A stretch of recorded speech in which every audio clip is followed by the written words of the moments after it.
So hello and welcome to Mrs. Patnell's Literacy Lesson 3 this week.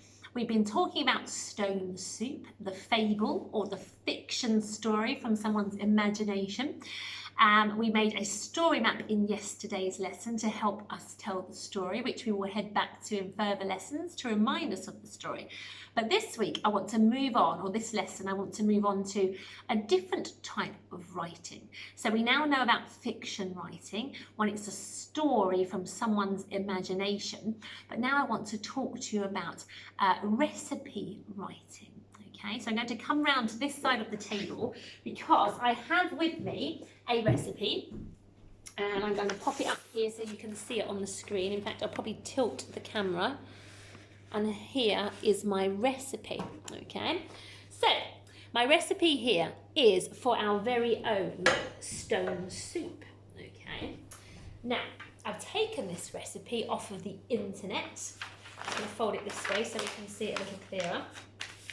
So this recipe was on the internet, okay, and I've looked it up. It doesn't have a stone in the ingredients, and I think that's probably because we will find that the Wanderers were a little cheeky in that the only thing they really brought to the pot was the stone, and in fact you didn't need the stone in the soup. They were trying to get all of the villagers to put in all of their vegetables and feed the Wanderers when the Wanderers didn't actually bring anything very much themselves apart from a stone they found on the side of the road.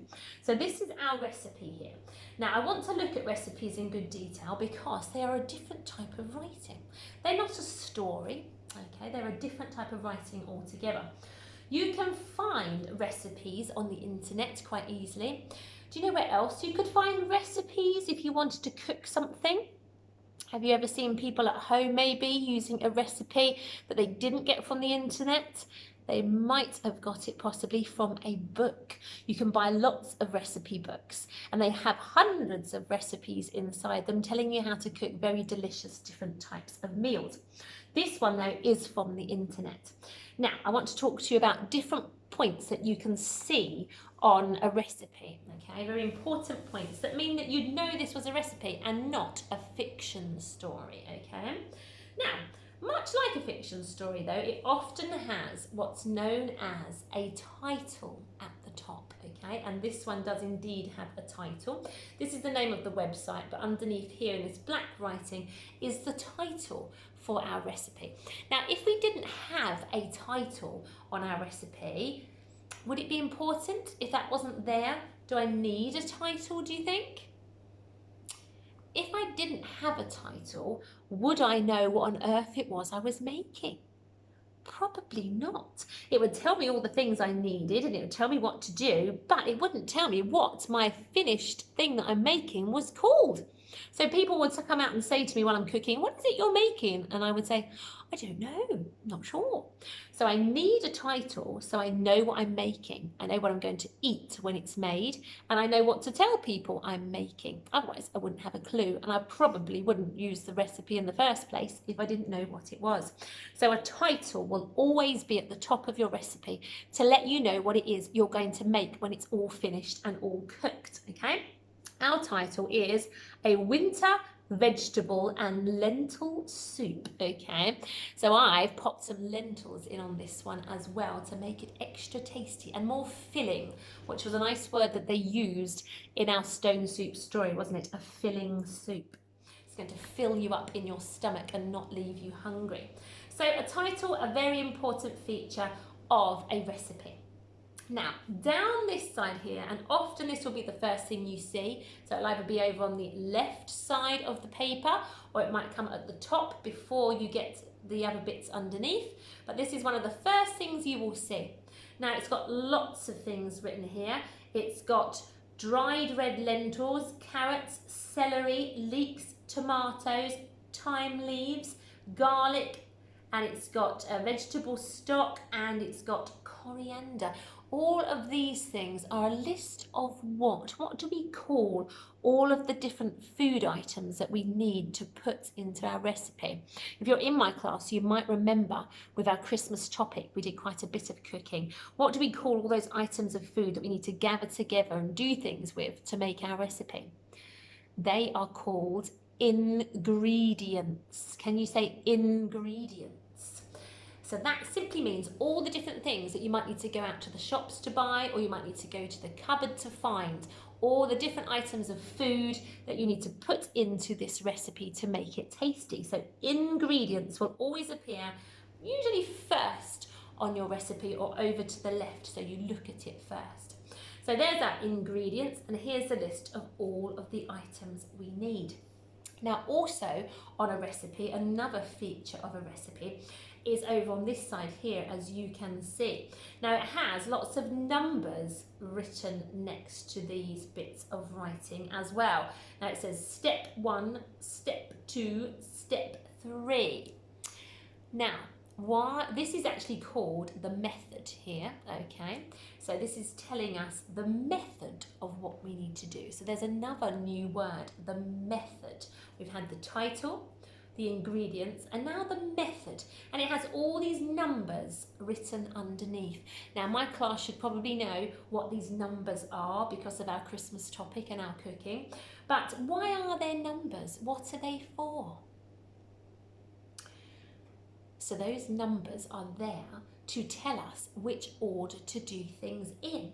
So our method is what we need to do with our ingredients. Do we need to chop it? Do we need to peel it? Do we need to fry it? So the method tells us what to do, and the numbers are so important so that we do the right things first, and then the next things in step 2, and then the next things after that in step 3.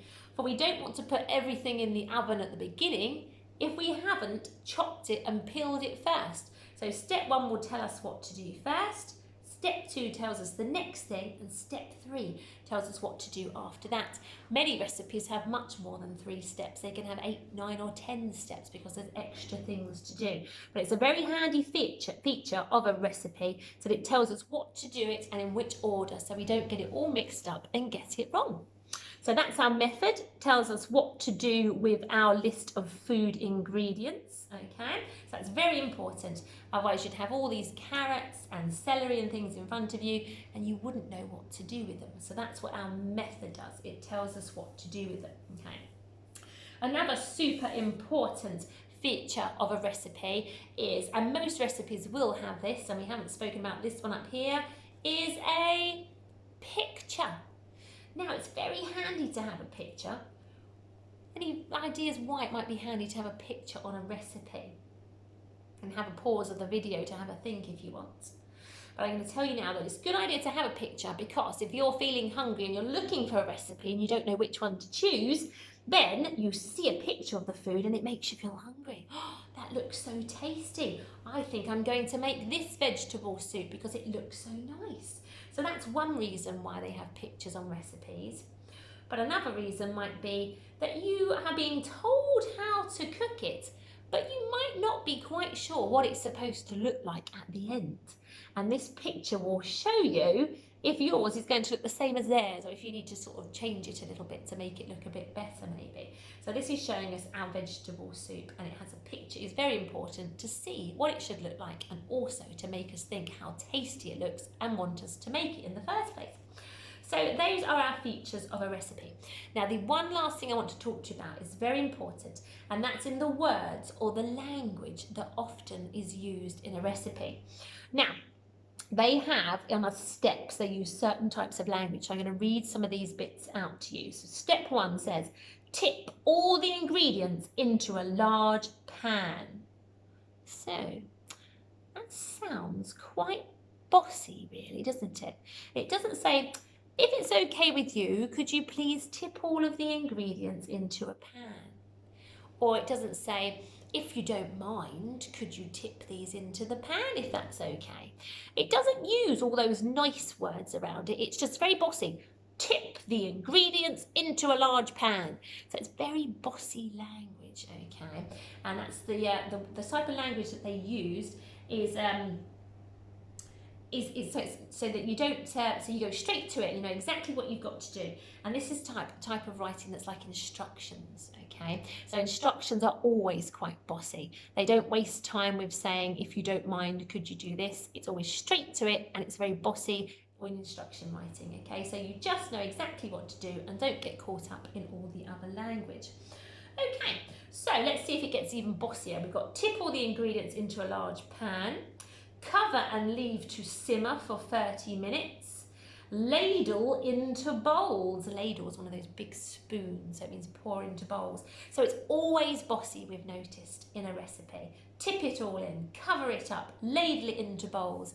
So very bossy language when we're writing instructions or writing a recipe, okay? So these are all good features to look out for with recipes. Now we are going to have a go at making our own vegetable soup over the next week.